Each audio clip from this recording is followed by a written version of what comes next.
कीर्तनार्चन विभूषाद्यैर्दिनं प्रापितम यद्यत् प्रीतिरकारी तत्प्रिय जनेष्वात्यंतिकी तेन में। जो भी मैंने श्री कृष्ण की पूजा की है, सेवा की है, उनका गुणगान गाया है, उनके भक्तों से, उनके निज जनों से जो भी मैंने स्नेह किया है, कह रहे उस सब का फल मुझे क्या मिले? तो यह फल मोहि मिलहूं अगाधा, होई प्रसन्न तिन जीवन राधा। श्री जी हम पर प्रसन्न हो, और श्री जी प्रसन्न हो और हमें क्या मिले? राख्यो अपने वृंदावन में। श्री जी से तो रसिकों ने यही मांगा है, बस लाडली हम तो तुम्हारे दास हैं और रहना चाहते बस पास हैं। उत्सव होता है तो रसिक जन झोली फैलाकर श्री जी से यही बधाई मांग रहे हैं, कह रहे हो हूं मचल पर्यो या पौरी, बस सुख निरखो रहो नेरी, बस पास रख लीजिए। लाडली हम तो तुम्हारे दास हैं और रहना चाहते बस पास। बस मैं एक बात आपको कहूंगा कि वृंदावन का वास तभी सुखद है जब इन रसिकों का संग हो, जब ये रसिक अपनी वाणी से, जब ये रसिक अपने शब्दों से, जब ये रसिक अपने अनुभव की शक्ति से हमारे भाव चक्षु, हमारे भाव नेत्र खोलते हैं और वृंदावन के उस सूक्ष्म स्वरूप का अनुभव होता है। अब इन आंखों से वृंदावन देखोगे तो भाई रोज बदल रहा है, कल क्या था आज क्या है, कल पता नहीं क्या हो जाएगा। बाहरी स्वरूप तो नित्य ही बदल रहा है, पर इन रसिकों की कृपा से, आचार्य की कृपा से जब भाव के नेत्र खुल जाते हैं भीतर के, जैसे कुरुक्षेत्र के मैदान में जब श्री कृष्ण ने अर्जुन को अपना विराट स्वरूप दिखाया ना, तो पहले उस स्वरूप को देखने के लिए नेत्र प्रदान किए, दृष्टि प्रदान की।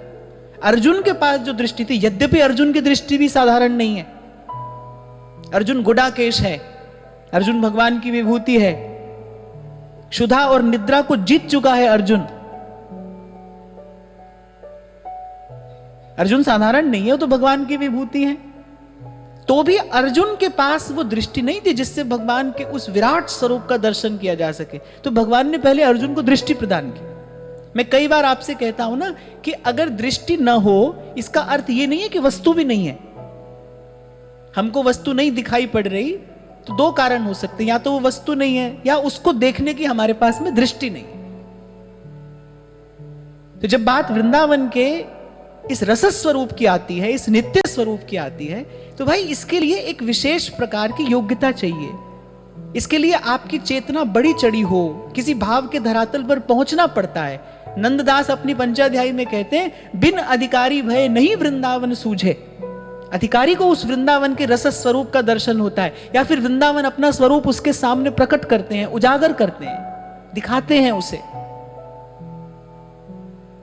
नहीं तो नहीं कहते ध्रुवदास जी, खंड खंड हो जाए तन, एक एक अंग के हमारे 100 टुकड़े कर दिए जाएं, अंग अंग सत टूक, पर वृंदावन मत छाड़िए, छाड़ वो है बड़ी चूक।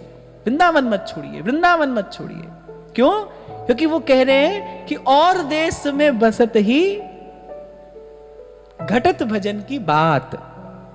और ये तो भाई हमारा अनुभव ही है, ये तो हमारा अनुभव है कि और देश में बसत ही घटत भजन की बात, और वृंदावन में स्वार्थो उलट भजन है जात।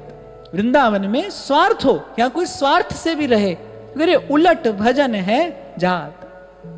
अब कोई कहे कैसे हो जाता है जी, कैसे हो जाता है? अब भाई किसी ऐसे क्षेत्र में आप चले गए जहां माइनस में टेम्परेचर है, जाड़ा लगेगा कि नहीं लगेगा? किसी बहुत गर्म क्षेत्र में चले जाओ तो गर्मी लगेगी कि नहीं लगेगी? वहां की जलवायु जो है वो प्रभावित करती है ना, तन मन दोनों को ही प्रभावित करती है। ऐसे वृंदावन की भी एक जलवायु है, यहाँ का जल तत्व, यहाँ का वायु तत्व। ध्रुवदास जी ने इसका संकेत किया है, कह रहे रज तो उड़ लागे तनही और पीवे जमुना तोए, वृंदावन में जो कबहू भजन कछु नहीं होए, रज तो उड़ लागे तनही और पीवे जमुना तोए। तो वृंदावन की ये कुछ ऐसी अद्भुत महामहिमा है, मुझे लगता है जिसको बुद्धि से जाना नहीं जा सकता, पर सहृदय इसका अनुभव अवश्य कर सकता है। कि और देश में बसत ही घटत भजन की बात, वृंदावन में स्वार्थो उलट भजन है जात। अब भाई हम विचार करें कि हम तो नहीं रह पा रहे हैं तो क्या करें। अब जब नहीं रह पा रहे हैं, अब प्रारब्ध है, बंधन है, अब जब नहीं यहां आ पा रहे हैं, रह पा रहे हैं तो क्या करें। उसी के लिए कह रहे हैं अरे वृंदावन को चिंतवन, उसका चिंतन करिए। यह दीप उर्बार कोटि जन्म के तम अगही काट करे उजियार।